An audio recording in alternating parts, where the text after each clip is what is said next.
Hai teman-teman, masa karantina seperti ini membuat kita sering bertanya-tanya, sampai kapan masa karantina akan selesai? Jadi teman-teman, bagaimana keadaan kita di rumah saat kita tak tahu apa yang terjadi di luar? Kita tidak tahu berapa lama waktunya. Kita tidak manage waktu. Dan kita sama sekali tidak bisa membayangkan kapan kita akan kembali bekerja seperti normal. Tetapi untuk menjalani masa karantina ini, ada hal yang bisa kita kelola. Dan ini yang menentukan apakah kita tetap nyaman mau selama apapun kita di karantina. Apakah itu? Mengelola energi. Apa yang kita harus kelola? Dalam banyak literatur saya dapat, manage your energy, not your time. Energi adalah faktor utama penentu produktivitas.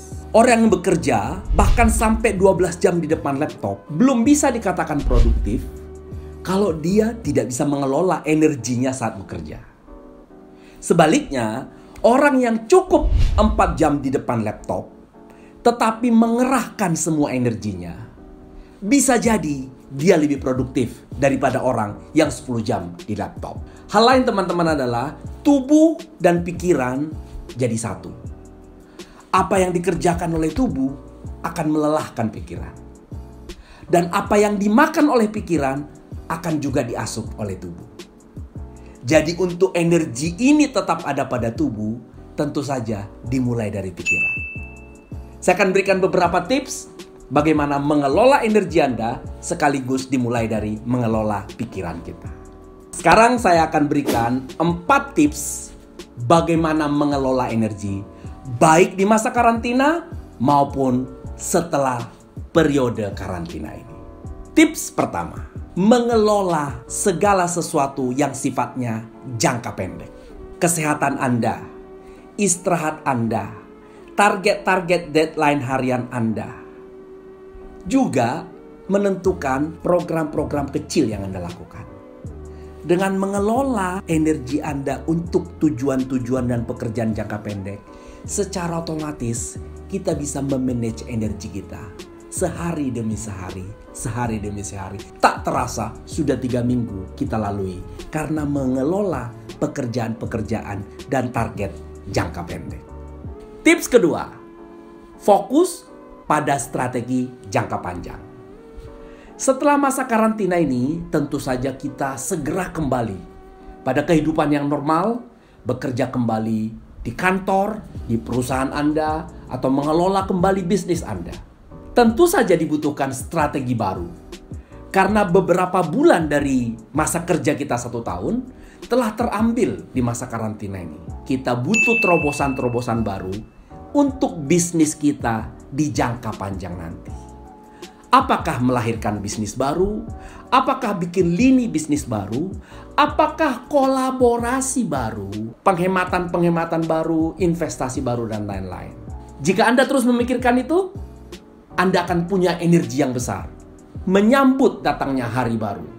Dan begitu kita sudah benar-benar selesai masa karantina, Anda sudah punya ide-ide baru, Anda sudah punya strategi baru, bahkan energi Anda masih sangat baru untuk segera merealisasi strategi-strategi jangka panjang yang Anda susun pada saat ini.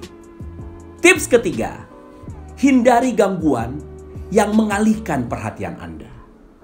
Ketika mengerjakan tips 1 dan tips 2 tadi, seringkali tanpa kita sadari, kita terinterap oleh pekerjaan-pekerjaan yang menurut kita genting, tapi ternyata itu tidak penting. Contohnya apa? Kita punya media sosial.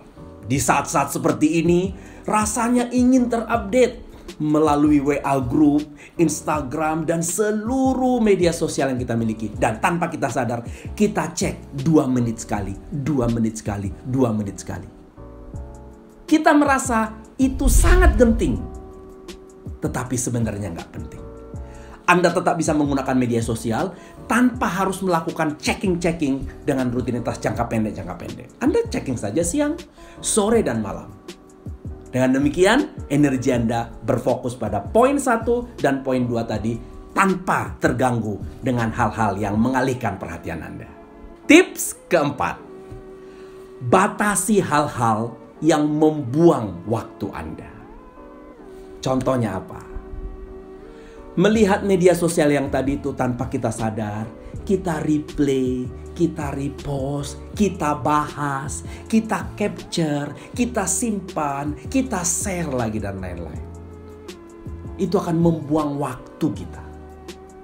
Oleh karena itu, tentu saja Anda perlu tahu data dari keluarga, informasi dari keluarga, tapi dengan membatasi untuk melihat hal-hal itu dan juga tidak mereplaynya, tidak men-save-nya, tidak men-share-nya, itu akan membuat energi Anda selalu utuh untuk mengerjakan pekerjaan-pekerjaan Anda, baik yang jangka pendek maupun yang jangka panjang.